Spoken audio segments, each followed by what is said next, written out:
a resolution authorizing the directing of the submission of an application to the county of Cook, Illinois, requested community block grant funding and program year for 2015 for the village of Sauk Village.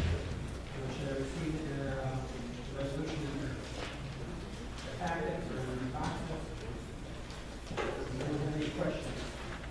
Okay, Jim? You want to say here?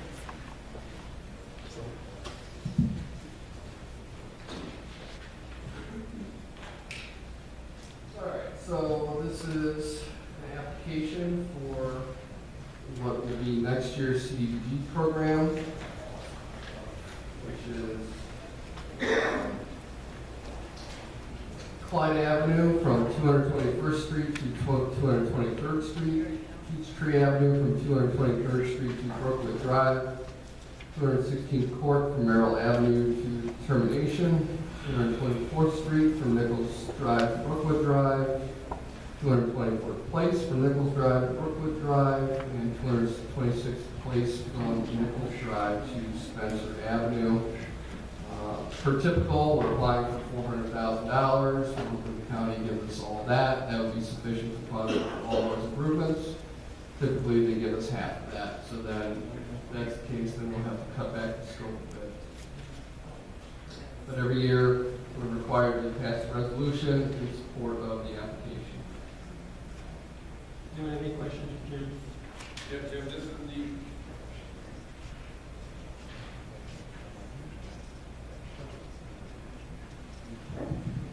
yes, this is the one that is for $500,000, correct? Oh, okay.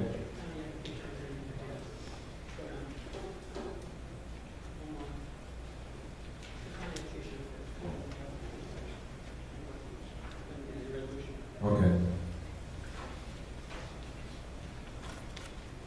Then I understand which one it is saying. I'm sorry? 1 year. 2015.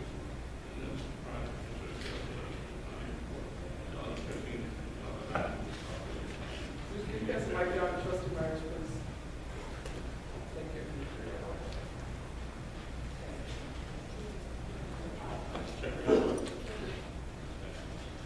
So Trustee Myers is asking in the application, there's a question, is this project consistent with Cook County's 2015 to 2019 consolidated plan?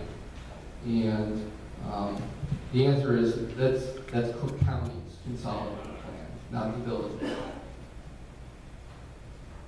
Also, on page 2 where it says total matching funds is applicable, is that, will we have to, is that part of it, will it be applied? In other words, of the 400,000, 75,000 we have to match, is that correct? Yes, and that the matching funds are MFT funds. Right. So the village really isn't paying for that. Any other questions? Okay, that shows be placed on the consent agenda. Next item.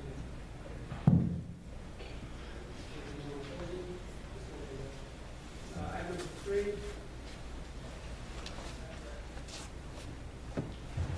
Item number 3, resolution for improving improvements under the Illinois Highway Code. Can you add something? Yes. So this is for this year's MFT program, which consists of Olivia Avenue from 215th Place to 217th Place, 217th Place from Jeffrey Avenue to P.L.A.N Avenue, 218th Street from Orion Avenue to Termination, 225th Street from Yates Avenue to Jeffrey Avenue, Constance Avenue from Pearson Avenue to Peterson Avenue, and 216th Street from 216th Place to Jeffrey Avenue.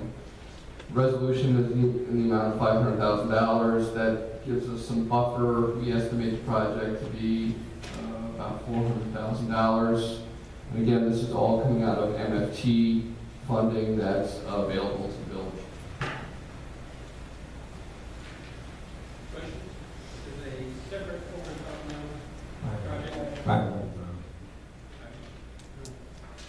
Probably $400,000. we always overestimate just so that we make sure we got the funding that we need approved for the resolution.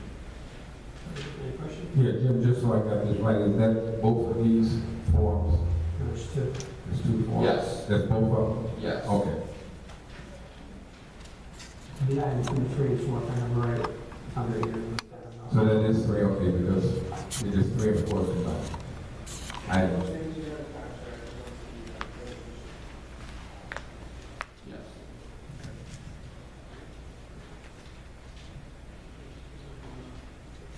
Any other questions? All right, ask those to be placed on the consent agenda for this Tuesday night. It's item number 4, preliminary engineering and construction guidance agreement for the water fluid tax funds. Again, They are.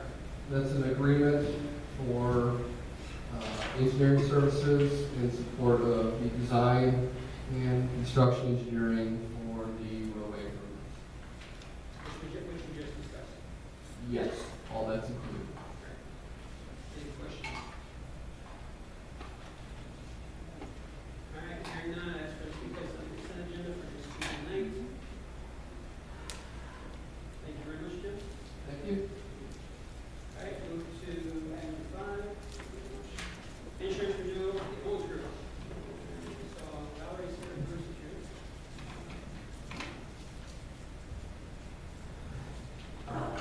Everyone should have received the updated recap.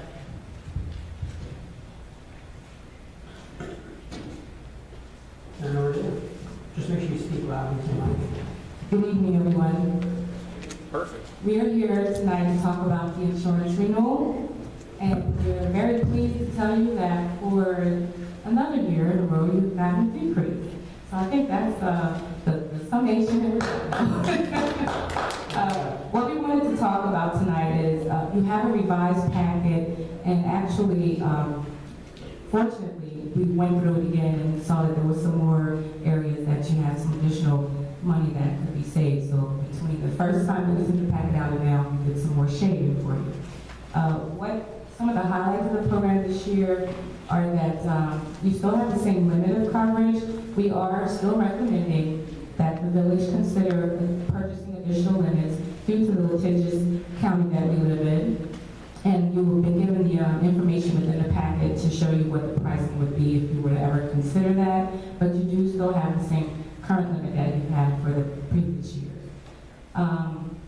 One of the top highlights of this particular program is that we establish adequate funding for the types of claims that you are expected to incur. And what happens is you with the self-insured retention program, you absorb a portion of the premium for what are expected claims. And by doing so, you need to set aside monies that would be able to take care of those claims. So we are recommending that we conduct a seminar this year on budgeting for expected types of claims, to do some type of a trending analysis to show you where you've been historically, where you are expected to go in the future, and what we should start building as a fund to make sure that the savings that you receive with premium, you are putting aside to take care of any future potential claims that may come up. The other thing that was very instrumental was in prior years, the village did not have what we thought was an adequate limit for pollution liability coverage, and we now have that. And the underwriter was very willing to renew that coverage again for you this year. And then we have a few other things at the bottom, such as the two coverages that are mentioned at the bottom of the packet: crime and employment practices. We'd like to do some things with the employment practices this year as well, and we'll talk more about how we can roll that out over the coming months, according to whatever your budgetary needs might be to help evaluate best practices within human resources. In the marketplace this year, we did market your account again to shop and make sure that you were getting very good pricing, the best that's available to you. And we still have some loss experience from the previous years that still needs to come off. So we think in about the next 2 to 3 years, you should have a clean experience. If we continue on the path that we're going down, we have reduced our number of losses tremendously, and our loss experience has improved within the last 2 years. If we continue down that path, we should be extremely marketable and be able to even see more savings in years to come. So on the next page of the program, it talks about what your renewal costs are totally for this year on your package program, which consists of your general liability, your auto liability, pollution liability, crime, property, and one other area that Bruce might bring up on the next page. That's your total price, which is a 5% decrease this year from the expiring year, which at that time we were a decrease of 46%. So each year we have whittled away, and you're doing quite well, so we're very pleased and proud of what the village is achieving. Those are pretty much the highlights of that. It gives you a little snapshot of where we've been on the rest of it for your reading pleasure. And then I'll turn the rest over to Bruce about the premium summary page, which is this page. As my colleague has stated, we did approach several markets on your behalf. Obviously, the way that Cook County is right now, there are very few carriers that are like the right coverage in Cook County, not specifically for Sauk, but because of the way that they pool the losses. There are other municipalities that have had considerable losses. The Dixon one, for one, because a lot of people know about the Dixon settlement. That negatively impacts the other municipalities, impacts the premium that they're going to charge. And in that environment, we were, like as Valerie stated, able to secure you a 5% decrease overall. I'd like to particularly pick out ACE as a very good partner with us. Their premium decreased by approximately $17,000 over last year. They were offering the exact same terms and conditions. Some of the other markets that show the property policy, they came in at a flat rate. You had a slight increase in your limits, and they quoted at the same rate as last year. So the carriers are partnering up with us. They understand the direction that the village is going with regards to the losses, and they're obviously playing. So if we keep down this path, as Valerie said, we should continue to see decreases across the board with regards to the program. The risk management and TPA fees are remaining the same as last year, so we're keeping that flat as well. And again, the overall savings over last year is $15,950, which we consider to be a successful marketing effort. The one thing that's excluded from this proposal is your workers' comp, which is with legal and public. We can't hear you. I'm sorry. The one line of coverage that's not included in this proposal is the workers' comp coverage, which renews in January with IPRF. And with that, the total premium for that program was $236,673, and that was a reduction over the previous year as well. So the program overall is doing tremendously. The next page shows all the limits for all of your coverages. As Valerie stated, those limits have remained the same. All the carriers were particularly pleased with the direction that the village is going in with regards to loss control and risk management, and they were willing to offer favorable terms. The next page shows our marketing effort, all the carriers that we approached on their behalf, being ACE, AIG, AWAC, Alteris, Brit, Chubb Group, CNA, CV Star, Euclid, Markel, Princeton, Safety National, Union, and Travelers, and their appropriate responses to our marketing effort. And that pretty much wraps up our presentation. The only thing is that tonight, this is for your review. Your program renews on March 27th. So we would ask that you advise us of what you would like to do going forward, and then we will come back to you latter part of March or into April with the risk management plan for the year, so that we can lay out exactly what we're doing, and you'll be able to make inquiries and find out about all of the success we've had in that program over the past year.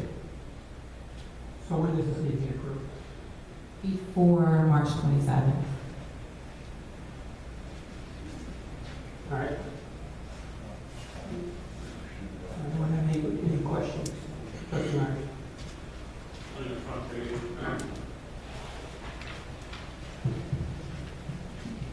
continue with the loss control program for the human resources and the police department on building that. How's that going?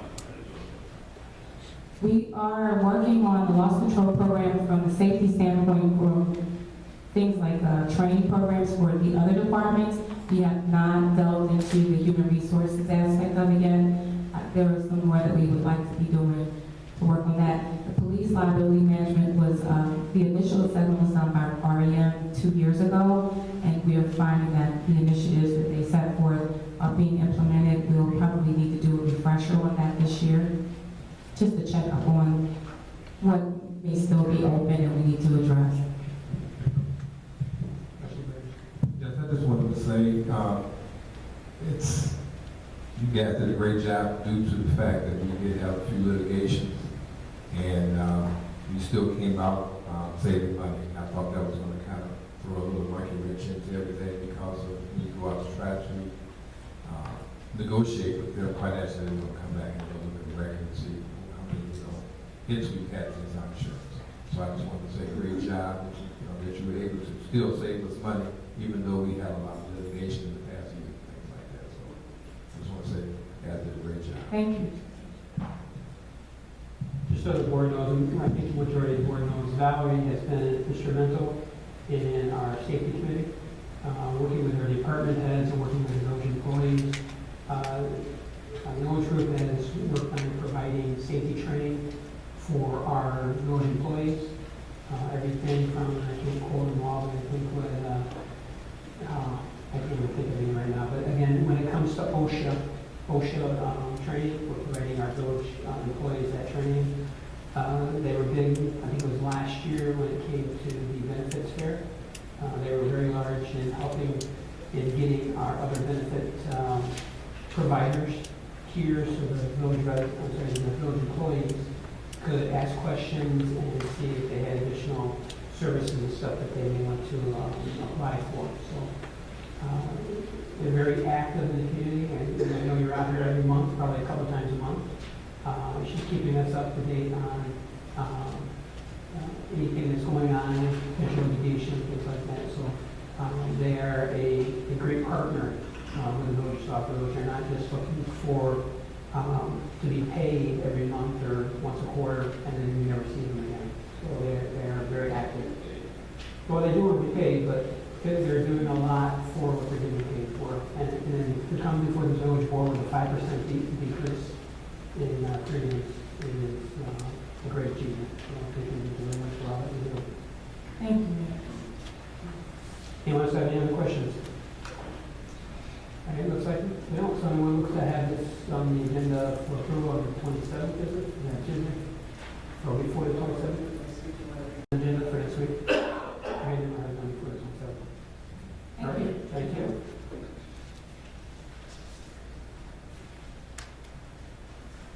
All right, cost savings initiatives. Any trustees have any cost savings initiatives or anything that you're currently working on you'd like to give the board an update? Trustee Myers. Well, I got pretty good news on the debt recovery. Looks like they're pretty well set. That's the number. The first 500 to go through. Should have a total presentation on them at our meeting this month. And with that,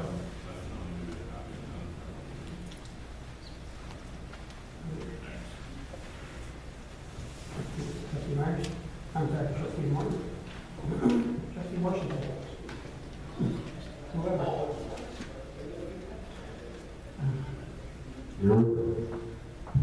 Just want to give an update. I am still waiting to hear from the owners from Aqua Express Car Wash.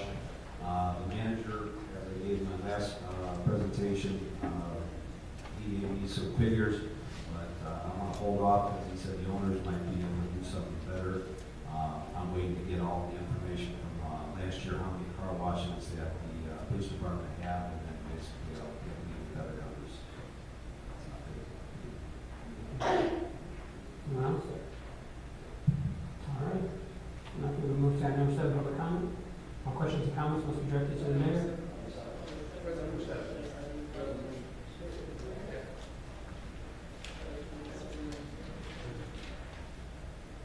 Can I grab my chair?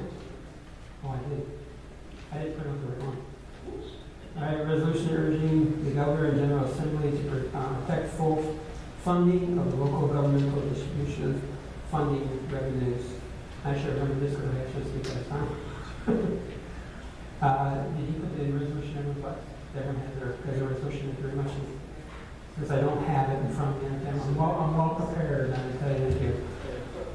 We have as a resolution, as everyone knows, the governor came out with a proposed budget for this next year, and part of that budget funding was to cut our local governmental distributive funds. And what this will do to the village of Sauk Village, with the amount that he's projecting, we will lose over $500,000 in revenue this next year. So I'm asking the board to pass this resolution next week, so that we can send to the governor's office. I've also sent letters to the governor's office from the mayor's office. I've sent it to every one of our state representatives, which is L.B. Sims, Mark Sevens, Thaddeus Jones. I sent to both of our senators, Senator Trotter and Senator Harris, asking for their support. Again, I think it is, we're in March, the end of this month probably, I'll be heading down to Springfield with some mayors. On top of that, I'm going to be asking the board, I'll come up with a date, that I think it's April 29th. I think it is, in fact, let me double check, is lobby day. It was lobby day in Springfield. I'm asking that anyone on the board that's available that go down with me down to Springfield. As mayors across the state of Illinois, we want to make sure we send a clear message not only to our state representatives but to the governor that the loss of these funds will affect our communities drastically. The funds that he's talking about cutting was an agreement that mayors had in the state of Illinois dating all the way back to 1965. This is money that we use for our police, our fire, our public works, for plowing our streets, for repairing our infrastructure. That's what this money is used for. To lose $500,000, over $500,000. Right now, I can be honest with you, right now I'm working on the budget, and I take the governor's statements very seriously. While other communities have already passed their budget, they find themselves sitting in a very bad spot. I thought I had the budget just about prepared, and when the governor's statements came out, I found back to the drawing board. I will be coming to the village board during the month of April with a proposed budget, but at the same time, I'm asking for you to come and meet with me if you have any other cost savings initiatives. As a village, we have made cuts almost every year for the last 2 years. We are looking at making cuts again. We've worked very hard to make sure we have not had to touch our safety agencies. When I talk about our police and fire department, we try to make sure that they're funded and we have the personnel there. Last year, we made cuts to our administration, we made cuts to our public works. And with the cuts that the governor is talking about, and this is only in one area, these are drastic for a community our size. There's other areas that the governor is talking about that I'm getting wind from Springfield that could even affect us even further. We could be talking about losing over $1 million a year in revenue. And this is revenue that we use for running our village and providing services to our residents and important services, which I already mentioned, our police and fire. That's important. And then tonight we get a presentation about our water, fixing our infrastructure. That's just as important. So I'm asking the board to pass this next Tuesday night at the village board meeting. If anyone has any problem with it, we will not place it on the consent agenda. If there are any issues, have this on the consent agenda for next Tuesday. Okay, so none, we'll go ahead and place it on the agenda. If anyone wants to review it some more, if you want to come talk to me, there's plenty of information out there. I can print information off or read you to site, especially if you want to go to the IML. They have a bunch of information. We're part of the Mayor's Caucus of Illinois. That's about 270 some municipalities, which we belong to. They have additional information out talking about this funding. I would ask you to go to the IML site.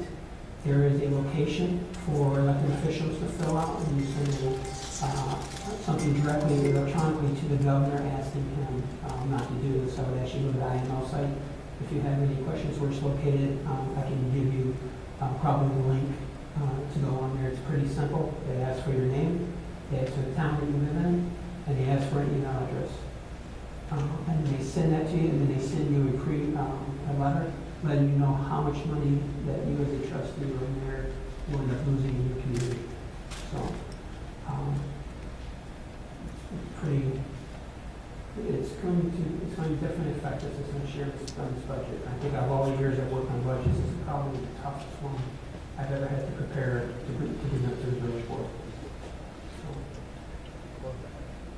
So let's see if there's any other questions. Go ahead and move to item number 8, public comment. All questions or comments must be directed to the mayor. Each speaker will be given 3 minutes to comment on topics of their choice. Each speaker will be allowed 1 opportunity to speak. Please state your name for the record. And Sauk, citizen of the where here. Yes. I'm sorry. Okay. Well, my first question is why have Jim do this presentation if we can't answer questions? You guys don't seem to know anything, so I want to know why would you even have him up there at first? There was nothing new with that presentation that we don't know already. By your own words, Mr. Mayor, you said that we're going to get a $75,000 grant for hydrant repairs. Now, Jim, as I understand, he included that cost of that $5 million for the water improvement. So I want to know, did he include the $75,000 that we're supposed to get? The third thing is, we are reacting to water main breaks. We're not doing anything proactive. There's nothing about the water that's moving forward other than to patch up that well for $4.9 million. And the last thing is that Jim didn't provide any updated information about water rates from anybody. He's guessing. He didn't talk to Chicago Heights. He said he's going to do it later. How can he put that on there? He has no figures to go with. Chicago Heights has offered to us before that they'd help us with our infrastructure. Nobody, that wasn't in the presentation. We want to know where you guys get these figures from. Why are you trying to scare everybody off? And the third thing is that since you guys insist on putting this on the referendum again, I want to know, is there a cost? Is the cost going to be added for the ongoing rising costs of the wells, of maintaining those 350-year-old wells? That should be included. Because if we can't get Lake Michigan water, with people mandated, we want to know how much we got to keep on paying for these 350-year-old wells. And everybody knows those 350 can't do things you used to do. So I don't understand why we couldn't ask Jim questions. You guys couldn't answer them. So those questions are legitimate. You said we got money for this, but it's not there. And now you're going to take the people's choice off the board. I mean, what are you guys here for? You guys are supposed to be working for us. It seems like we, every time you come in here, you tell us what we can and cannot have. When you tell you what you want, you tell us what we can't get. Would we willing to pay for it? Your only job is to find us money and do what it is. I don't know what you guys do and what to give us what we want.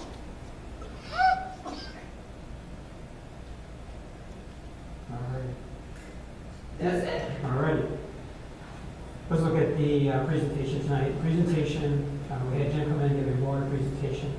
The residents were there as the audience to hear the presentation. Again, he was giving the presentation to the board. So that's the way it was set up. And again, if we have any questions, we can get back to Jim. He can answer those on Tuesday nights. That's for the $75,000 for the fire hydrants. Mohan can give us the exact number we received already. We haven't received the full $75,000 yet, but as money is coming in, we're purchasing fire hydrants.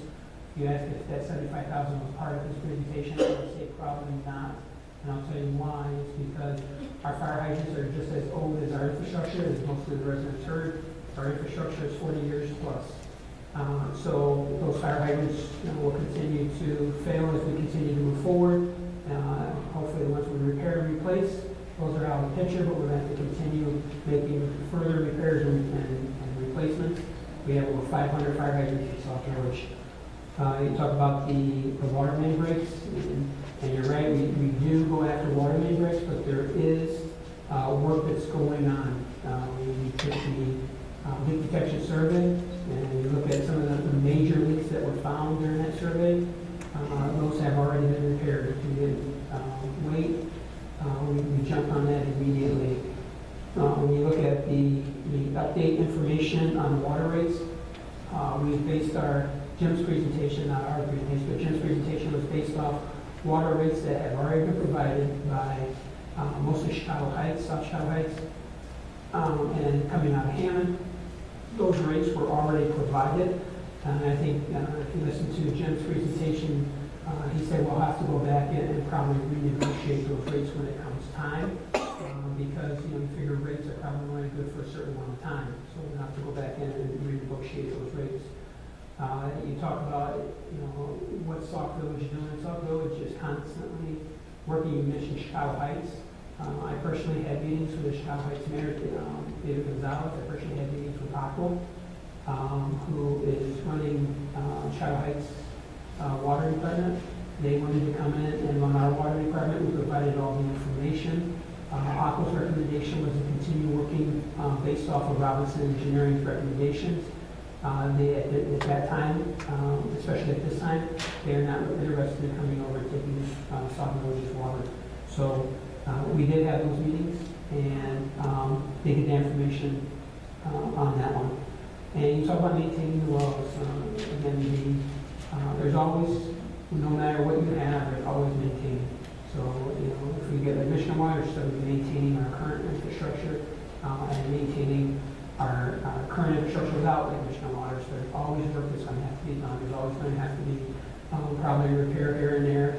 Again, you have employees that we have to have. There's going to be just the amount of work in getting the additional water here. We get very clear talking about the pumping station, about getting the piping, getting the relay stations. But I think the important thing is looking at the work that the planning. A lot of people are asking, what's your plan? What's your plan? Well, the plan has been out there. We've been working on the plan for the last 2 years. We've been working through the phases. Over 2 years ago, we put the phases out, phases 1, 2, and 3. Phases 1 and 2 are working simultaneously. We're also looking at the looping. We've got the plan in place when it comes to putting those loops in, so there's no more dead ends, getting rid of people that are having problems with, perhaps when you're at a dead end, you have rusty water, you have a dead end, you think your water's stagnant. You might be getting the sulfur smell, we call it the old rotten leaf smell. It's probably the fact that where you're sitting, that water's just sitting, it's not moving. So we have been working on the plan. The plan is in motion, and as the money is there, we are putting the money back into the system. I apologize, I wasn't trying to be rude, sometimes it's killing me. All right. Next.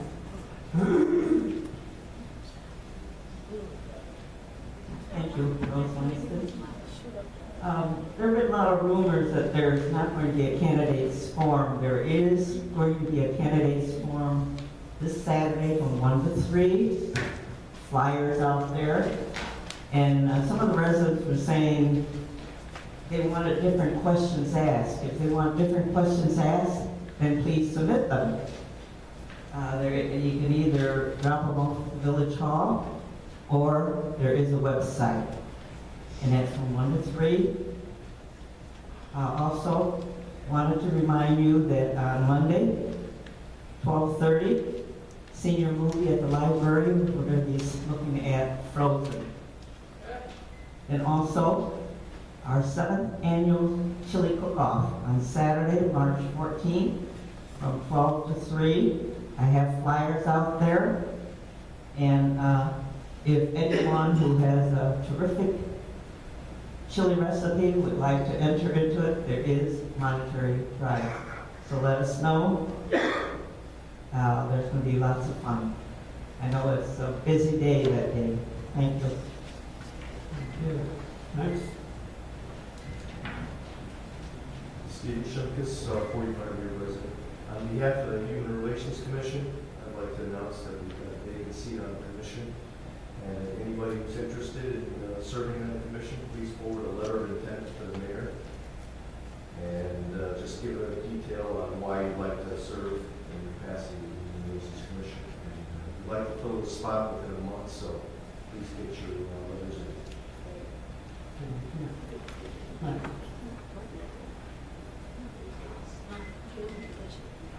Tammy Jones, I just had a quick question slash comment, but in the presentation that he did, he mentioned Plum Creek, which happens to be my block, which has only been there for maybe, well, I've been there 12 years. And so in mentioning that dead end, was that not something that the developers should have handled instead of it now falling on the backs of us? And I guess I asked that question because I even know with the building of my house, built from the ground up, and my roof didn't have a smokestack when we moved in, and there were so many other things, like the back porch falling apart. With that being a violation code, was anything checked before we moved into those houses in those new areas that's now falling on the backs of everybody else?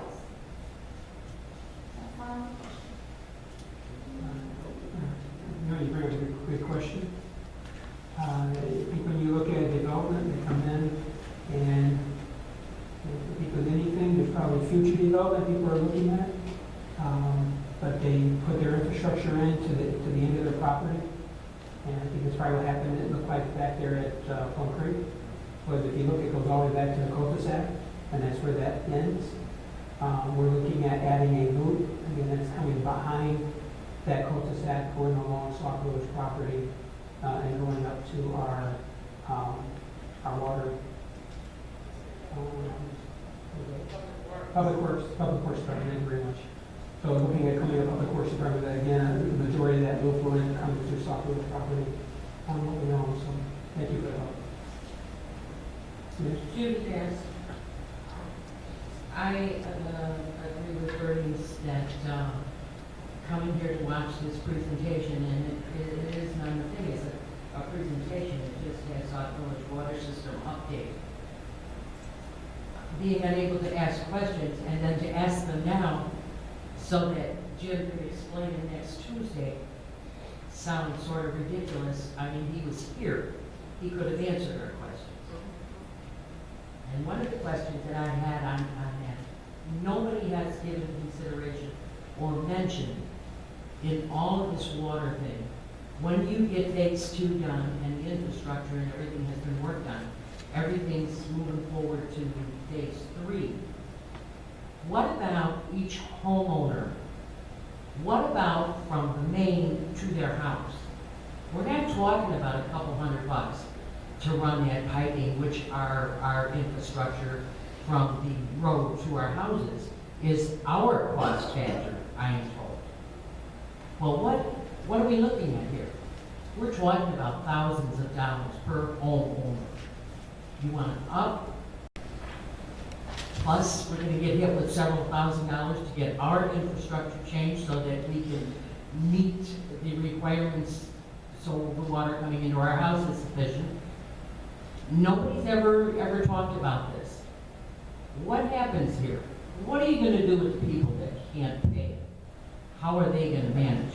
Or are they going to just do without water?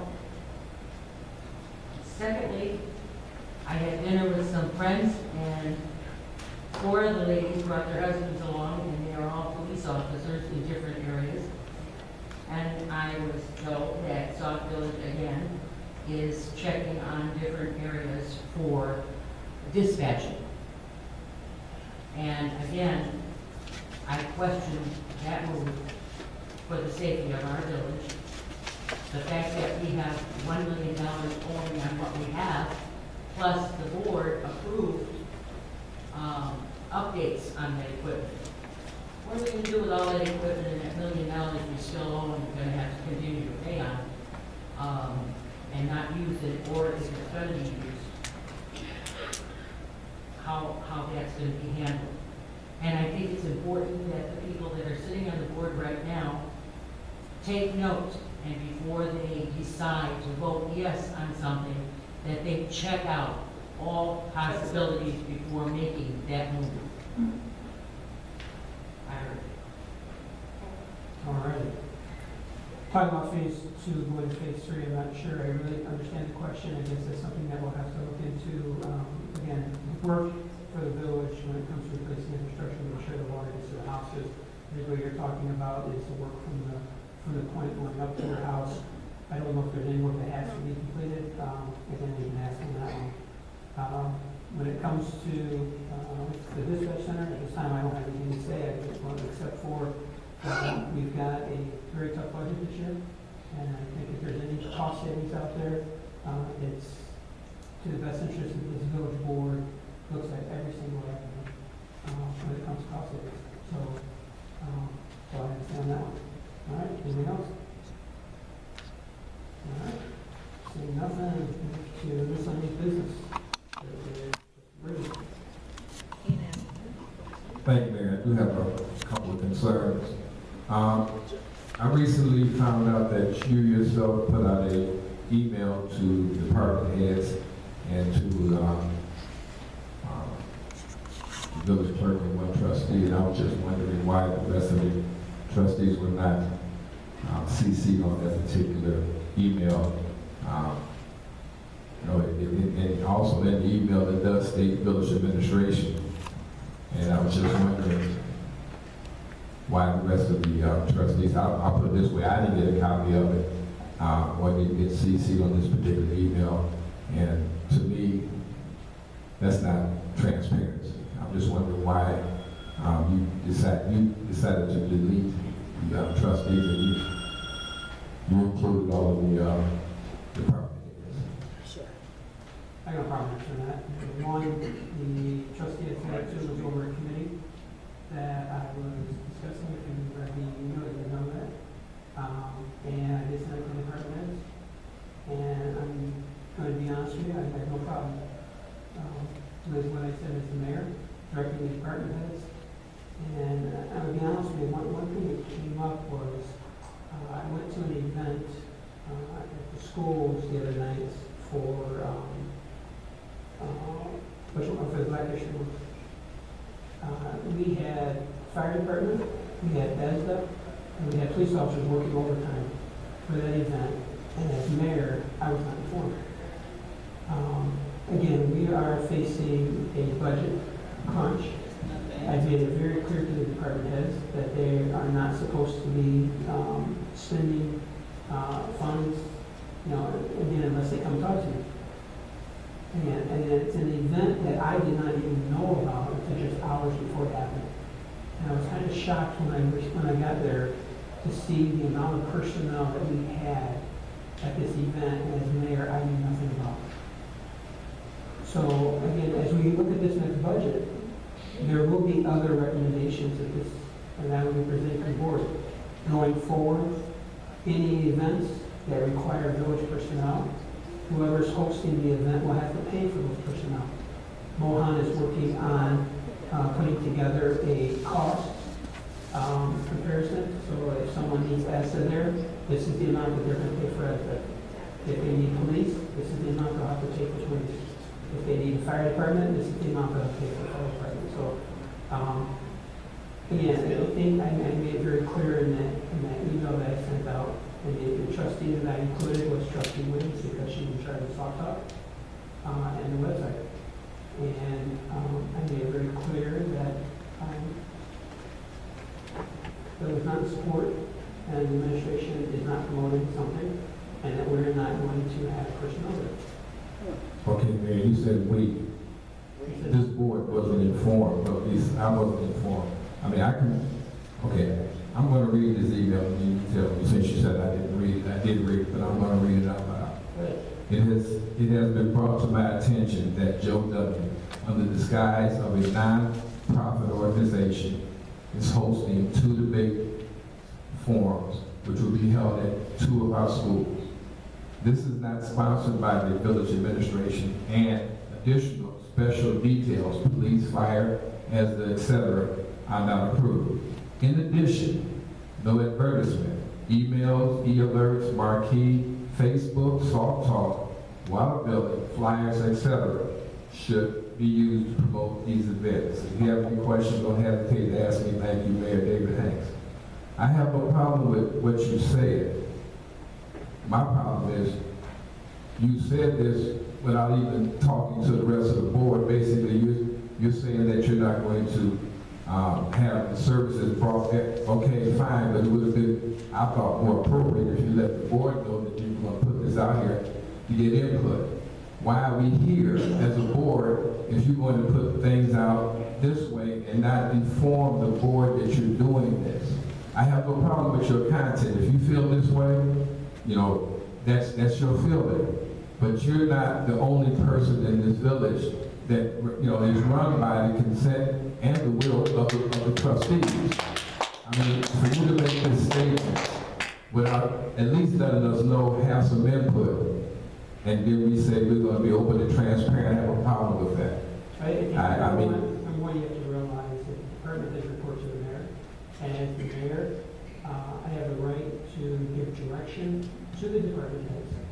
And if you want copy on every single direction that I give to the department heads, and again, you give direction to your committee members, and you don't copy this village board on every direction you give. Every trustee sits on this board and gives direction to their committee members. As a mayor, I direct the department heads.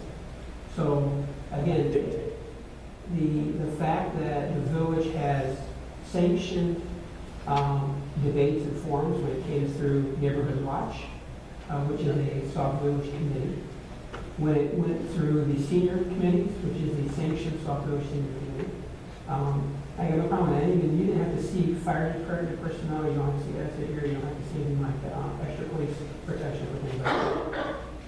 So if we were to go off and put out special details for every single organization or sub-organization that wants to have forums and debates, we could end up paying a lot of overtime and spending a lot of village residents' money foolishly.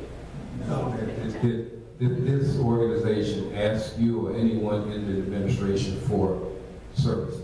You know, the last event that happened about a week ago didn't ask me either. Okay, So that's why I wanted to that's what I'm asking. That's why I want to make sure I send it out to the board or to the department heads to inform them. But, okay, I have meetings, I have town hall meetings, I don't ask for anything. I used to have that at school. What I'm asking is why don't... I said nothing about your town hall meeting. Okay, but you just made a statement that I don't see the administration of the board when I talk to my, we have 3 people, maybe 5 people at the most at the meetings. Anyone is welcome to come to the meetings. The meetings are open.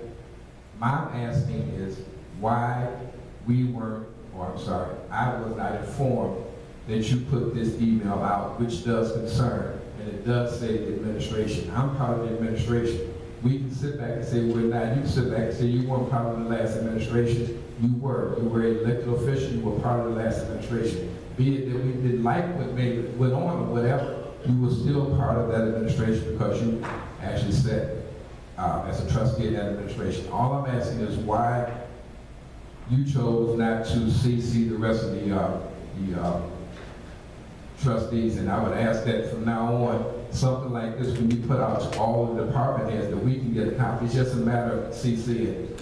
I'm not saying that, you know, what you put out, that's your opinion, and that's what it is. But you cannot speak, at least you can't speak for me. I don't know about the rest of it, but you can't speak for me when it comes to something like that. I may have had some input, you know, me, myself, looking at this, you're right. We didn't have to use that. Didn't have to use, or should not use our services for something like that.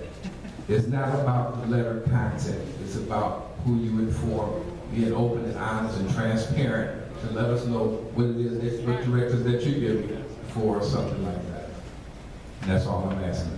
Well, pretty transparent. Everyone knows about it. They know about it now because I brought it up. It's not a light, please, Mr. Mayor, please. It's not a light subject. This is something that's been going on, that you inform only the certain few and the rest of us have to find out through 007 or whatever the case may be. Yes, it is. You didn't do this. No, it's not a blatant lie.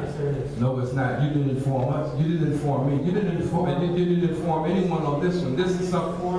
I informed the trustees over the Sauk Talk and over the website. And I informed So the rest of it don't matter. The rest of, you telling me the rest of the board didn't matter. You didn't need to inform the rest of the board. I don't inform the board, Okay. nor do I send emails to the board because But it's Mayor, a violation of the Open Meeting You're the Act. mayor.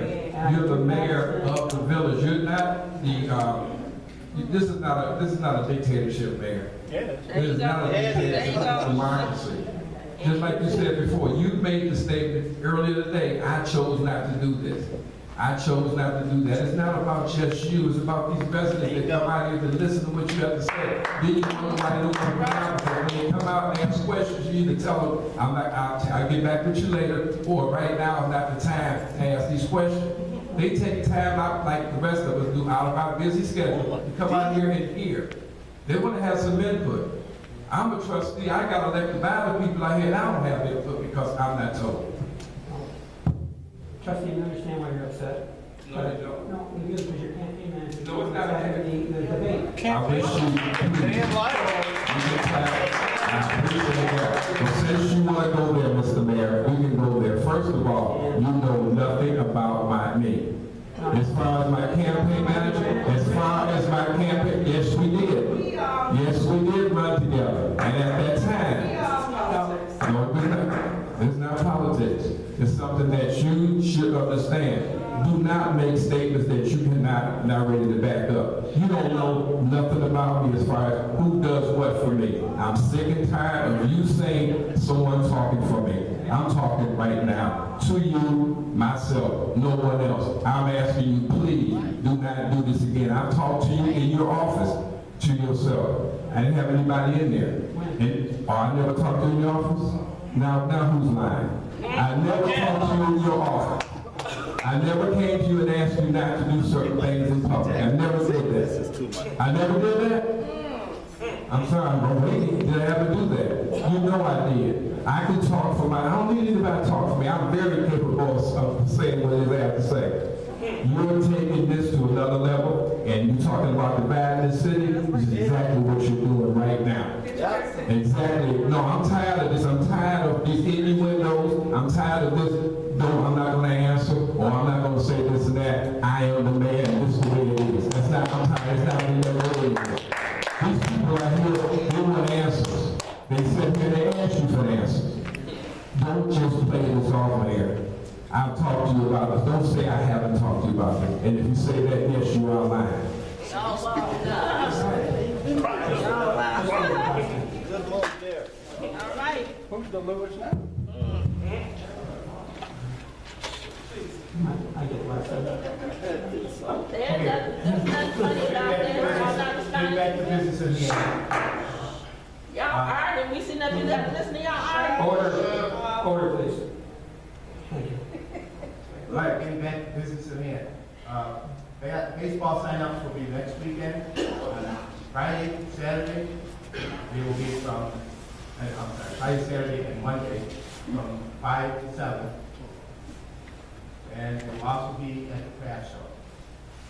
As long as I mentioned that, the craft show is the 14th, from 9 a.m. to 3 p.m.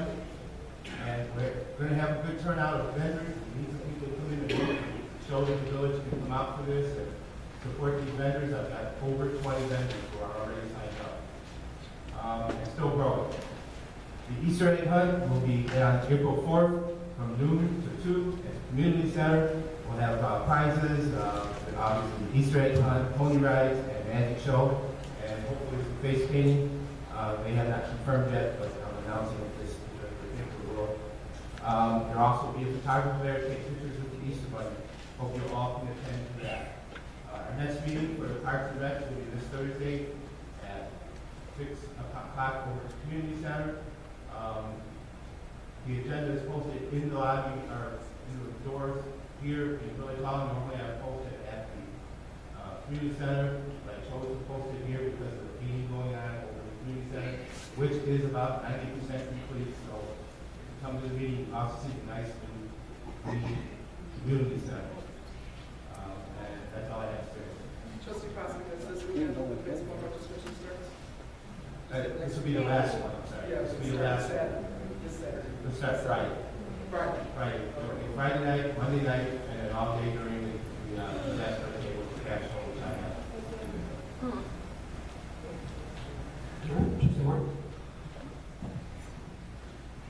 Good board. Just want to report today, I went to the South Suburban Mayor's and Managers Transportation Council meeting, and something that personally affects us here in the community, there's a 3-stage project here on, it's an IDOT project on Illinois 394 and Sauk Trail. The project is supposed to start either late March or early April. One is going to be, they're going to widen the turning lane, they're widening the turning lanes and widening that area on Illinois 394 and Sauk Trail. There's a pre-engine for emergency vehicles, which is known as Opticon. Basically, if an emergency vehicle comes up, it trips the light, we've all seen it. So they're implementing that. And third of all, they're actually putting in a pedestrian walkway crossway, so there'll actually be special lights that are going to be put up that people can actually cross Illinois 394 safely. So again, look, late March, early April, that's going to be a big project that's going to be in our area. So if you're going to travel that way, you have to justify your commute. Also, the municipality has applied for for funding in the amount of $78,400 in CMAQ funds, which will cover 80% of the Phase 1 engineering project. Basically, it's called the Sauk Trail Cottage Grove Avenue Bike Path. Basically, that's what the municipality is trying to do. And then last, just for travel purposes, the Tri-State Tollway here in the South Suburban area, basically are going to be doing work on the Tri-State going north or south where you come. They're doing bridge repairs, work on the CSX Railroad Bridge, the Thorn Creek Bridge, the Thornton Quarry Bridge, the Midlothian Turnpike. These projects are going to be taking place in 2015. So again, that's something here in the South Suburban area as well. And that's all I have. Thank you. Trustee Washington? Thank you, Mr. Mayor. I just want to announce that the Neighborhood Watch will be having our next meeting next Monday on March the 9th. It's every second Monday of the month at the fire station at 6:30. I'd like to invite everyone to come out to the Neighborhood Watch meeting and find out some of the latest updates on what's going on in our village. If you'd like to be a block club captain, I'd like to let you know that you can come there and let your neighbors know that they can come to that block club meeting and let us know that they want to sign up to be a block club captain as usual.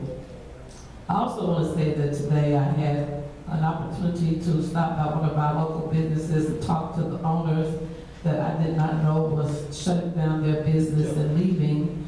For lack of a better description, they said that the landlord was not working with them. There was no heat in the facility, the front door was not working. There were some other repairs that the business needed that the landlord wanted them to repair. And they thought that it should have been done by the landlord. And I just feel, in talking to the business today, I really felt their heart that they didn't want to leave Sauk cooperation from the landlord. When I talked to the beauty supply owner June that left in December, she expressed the same sentiments to me, that they had no heat in the store. The landlord wanted them to repair the heating, the bathrooms didn't work. And I talked to the owner of the Chinese restaurant last summer that shut down the Chinese restaurant. He expressed the same sentiments that he couldn't get any cooperation from the landlord. And I know that we have no jurisdiction over the landlord. I appreciate the mayor for expressing and explaining that to me. But it just looks like you said, Mayor, if I'm a landlord, I would want to have all of my businesses filled up every month. It's making our town almost look like a ghost town. The beauty supply store is gone, the laundromat is gone, the currency exchange is gone, the nail shop that was there is gone, Subway left there, the Chinese restaurant left there, Mr. Duckett. I just want to know, is it appropriate? I mean, can we call and just talk to him? We cannot get him to do anything. I'm aware of all of the logistics that goes along with us not being a part of the entity of business owners. But I had spoken to him one time before, and he told me I would be glad to come and talk to anybody about my business or about what's going on, because I want to work with the village. So, but these companies are leaving, and they're all a part of his building, the roof, the heating. I'm just asking you, Mayor, is it appropriate for me to call him, just try to reach out and talk to him in a friendly manner? Bring him to a meeting. To talk to this landlord, it's up to you if you want to talk to him. I can tell you that every business has the same opportunity to be able to call the village, especially the code department, if there's any code violations. And they'll go in there if there is code violations, they'll issue tickets. I can tell you this, one landlord has already been issued multiple tickets, and he has appeared in court. So you might not find a response you received from him quite a few months ago because he has been in court. But again, the relationship between a landlord and a tenant, number one, the agreements that they have, the village is not getting involved inside those contracts. Number two, that if there is some code violations, they need to call the village to have it come in and verify so tickets can be issued, just like any other community. If a business does not have heat, just like if a tenant does not have heat in their house, they need to call the village. So the village know, and the village is not a mind reader, and they don't know unless someone calls them. When it comes to the leaks and stuff, which you mentioned, it's up to, again, the tenant to call the village, have them come and verify it, so that the landlord can be issued citations to get the buildings back up to code. As a village, we enforce the ordinances. Part of the ordinances are the codes. We can't go in there and say, I don't like the color of your building, unless there's a code that says your building has to be a certain color. But there is certain things that says you have to have your heat. And if you look all the way up to the county and the state, was it Chicago says you have to have your heat in the wintertime at 65 or 68 degrees, I don't remember off the top of my head. So there is things out there we can enforce, but there is things that, is that gray line that we can't really enforce. You may not like what you see is happening, but there may not be an ordinance or a code or a violation that you can point your way to. So, just like we tell the residents, if you have issues on your streets, call the police. We tell the same thing to our businesses, that if you're having issues, make sure you contact code. And if you have fire department violations, contact the fire department. Maybe they'll come in there right away. I know that one of the inspectors personally. I just wanted to say, we're just giving out my information because the perception sometimes from the residents is, well, it looked like everything was leaving the Sauk village. We don't have nothing going on out here no more. Everything is gone. Like I tell residents, it's not our fault. It's the landlord's fault. So I just want to make sure that the residents know the right thing. We don't have anything to do with what the landlord, how he handles the maintenance of his property. And then lastly, I just want to make a note and say that as far as the marquee is concerned, I just want to know what is the proper protocol of putting these up on the marquee, because a lot of my programs have been being bumped by other things. And when I put in my paperwork to have something put up on the marquee, I know that we have committees and commissions that are sanctioned by the village. And then I know that you have a lot of great committees that's going forward and other organizations and programs that are not sanctioned by the village. So when I put my paperwork in to have something up on the marquee, and I'm told to be up there, and then something else is up there that has nothing to do with a sanctioned committee, it really frustrates me, because I work very hard and get the word out about what we're trying to promote and do. This may seem like a small thing, but it's an irritant to me, and I just want some clarity on it. The other thing too is just, you talk about the landlords. One thing they face, which is very difficult, is the taxes in Cook County. We're on the southern edge of Cook County. Our taxes, not just because we're on the southern edge of Cook County, but Cook County taxes, especially for businesses, are outrageous.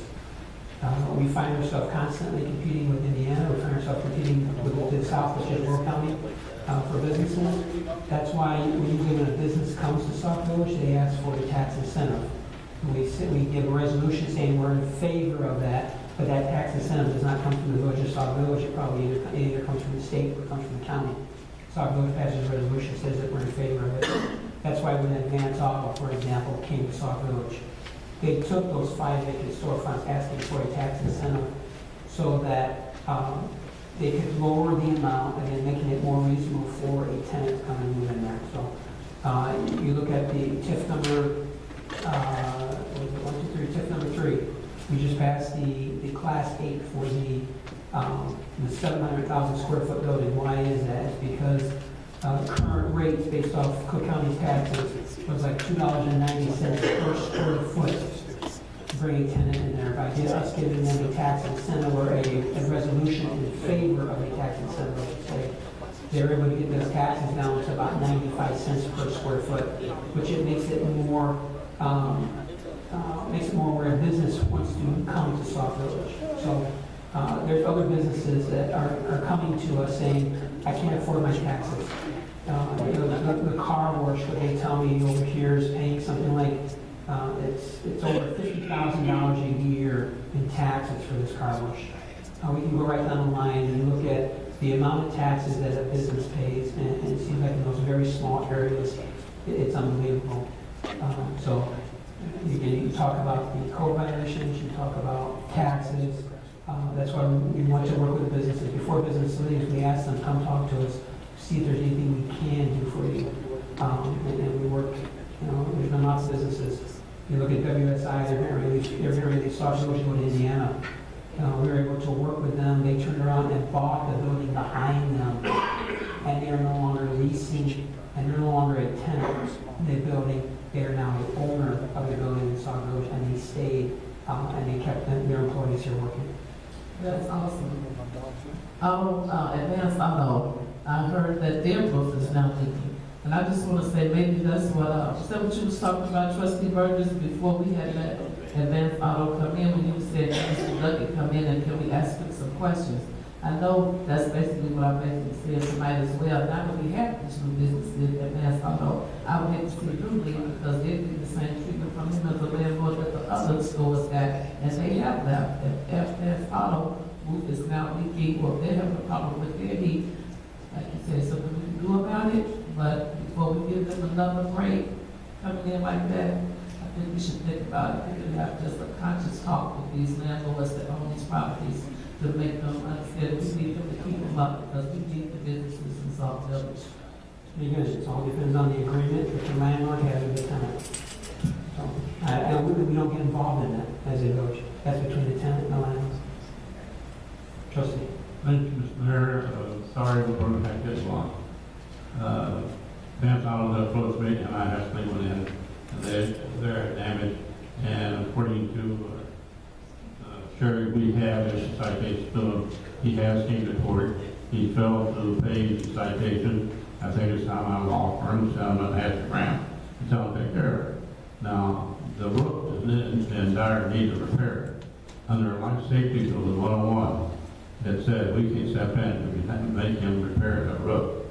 Otherwise, we're going to have a bunch of people on even get hurt. So when it's all in our life safety, the village has a right to ask the attorney to step in. At this time, I'm asking the mayor to ask the attorney to get involved with this gentleman down there. I have to admit, the notes are right. Mr. Burgess, Trustee Burgess asked, I don't know, a couple weeks ago, to see if Sherry can cite him. I know for a fact there are more than one citation on the gentleman, but this particular one on the one roof, it definitely needs to be repaired. And there again, business licenses are coming up, and we need to stop them like that. But that's all I have. Thank you. Again, and I support 100% on code violations, getting them citations. You have to be very careful about when you talk about business licenses, because those are the businesses that are running those. Again, if we need to get in there and get the landlord's not buying that business license, the businesses, so. Yeah. So again, give me the information, give me something to write or something, I'll pass it off to the attorneys and see what the next steps as a village we need to do. And I think Sherry probably has a book full of tickets that she can provide for us to go after. This one landlord. All right. Mr. Mayor, before you go any further, I forgot to make the announcement. There will not be a governmental relations committee meeting this month or next month. The next one will be in May. Thank you. All right. Sure. Okay, thank you, Mr. Mayor. I forgot to do these a few minutes ago, but this coming Monday, March 9th, from 4 to 10 p.m. at the Texas Roadhouse, there's a fundraiser to support Tabitha Anderson and Rebecca Atwood as they raise funds for the missions trip. If you remember, they were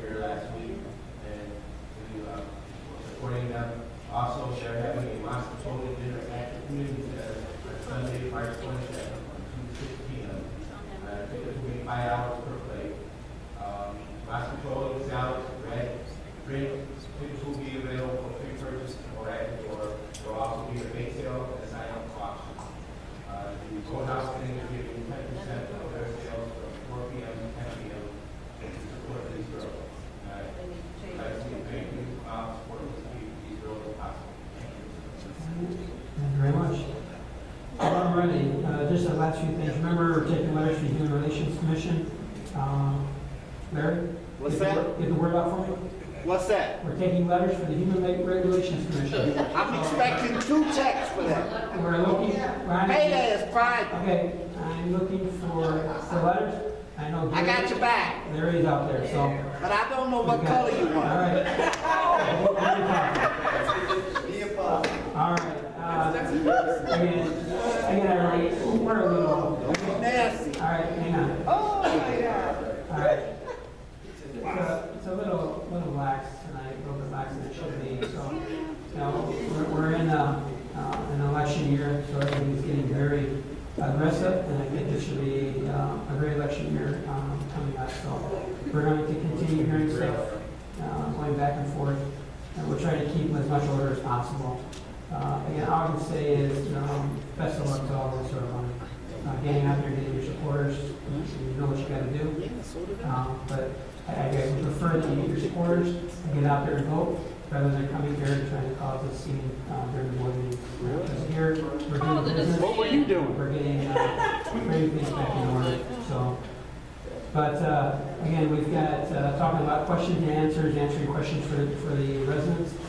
We're working hard. We've got our 3rd Meet the Mayor event happening on March the 14th at the Village Hall from 9 to 11. I think on the back table is the questions and answers that we had from the January meeting. The next meeting here in March, we'll put out the questions and answers that came out from the February meeting. We'll continue to make sure we get that information out to the residents so that when you walk away, we try not to have a question open, but every once in a while there's going to be something that we may not have the answers to. So we're working on getting those answers back up to the residents. We'll work on getting the information from the trustee and from Sherry, we'll get information over to the attorneys. So, with that said, I'd ask for a motion to recess into executive session. A motion, is there a second? Motion to roll. Burgess. Yes. Gordon. Yes. Myers. Yes. Hoskins. Yes. Washington. Yes. Williams. All right, this is with no action to be taken. Did you what you said? Burgess. Gordon. Myers. Hoskins. Washington. Williams.